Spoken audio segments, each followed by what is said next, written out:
एक तरफ एसआईआर तो दूसरी ओर आने वाले चुनावों के लेकर तैयारियां होने लगी है। बीजेपी अब बिहार के तर्ज पर महिला वोट बैंक को साधने की रणनीति बना रही है। कयास लगाए जा रहे हैं कि जल्द ही योगी सरकार महिलाओं के लिए बड़ी योजना लेकर आएगी।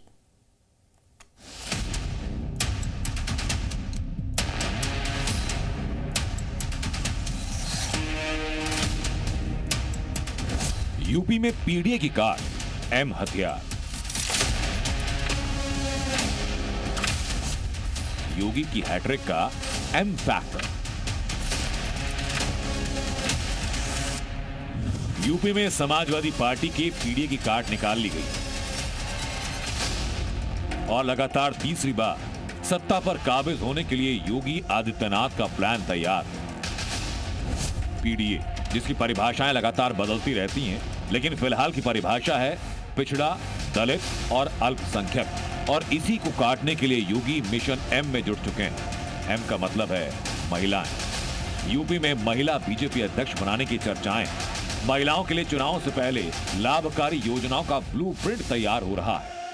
उत्तर प्रदेश से लेकर दिल्ली तक चर्चा तेज हो चुकी है और इस बार कहा जा रहा है कि उत्तर प्रदेश में इस बार प्रदेश अध्यक्ष का जो सबसे बड़ा जो दावेदार है वो कोई महिला उम्मीदवार हो सकती है। जी हां, बिहार चुनावों में जिस तरीके से चुनावों के नतीजे आए और जिस तरीके से बिहार में महिलाओं ने एक अहम भूमिका निभाई, उसके बाद उत्तर प्रदेश में प्रदेश अध्यक्ष की कुर्सी पर जो सबसे बड़ा जो दावा है वो किसी महिला ओबीसी कैंडिडेट का हो सकता है। कहा जा रहा है सूत्रों के हवाले से कि अखिलेश यादव की पीडीए की का काट करने के लिए महिला प्रदेश अध्यक्ष बनाया जा सकता है और वो भी किसी ओबीसी या एससी पक्ष की कोई महिला जो इसकी दावेदारी ठोक सकती है।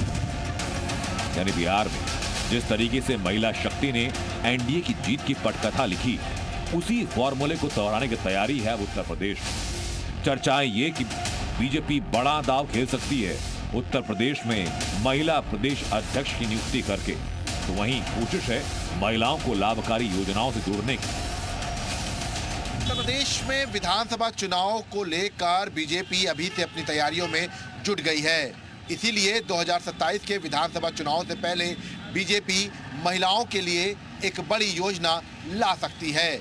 आधी आबादी के लिए लाई जाने वाली बीजेपी की ये योजना चुनाव में गेम चेंजर की भूमिका निभा सकती है।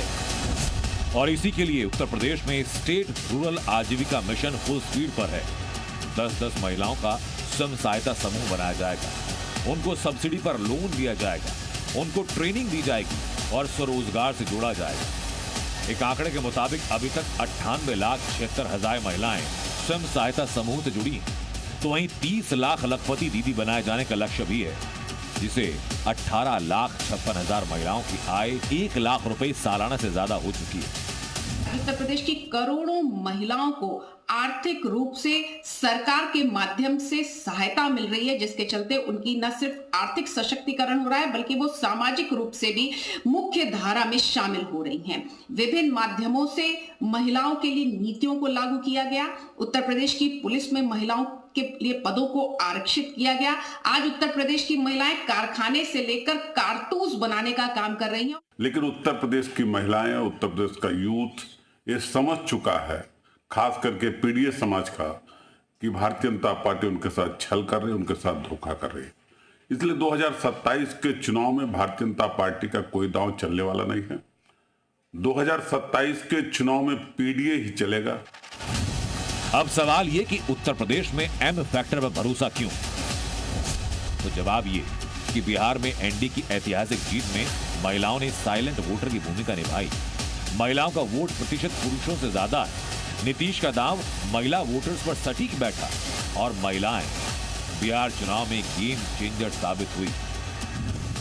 और अब बारी है बिहार के बाद उत्तर प्रदेश में चुनाव से पहले आधी आबादी को साधने की। लखनऊ से जी मीडिया के लिए विशाल रघुवंशी की रिपोर्ट।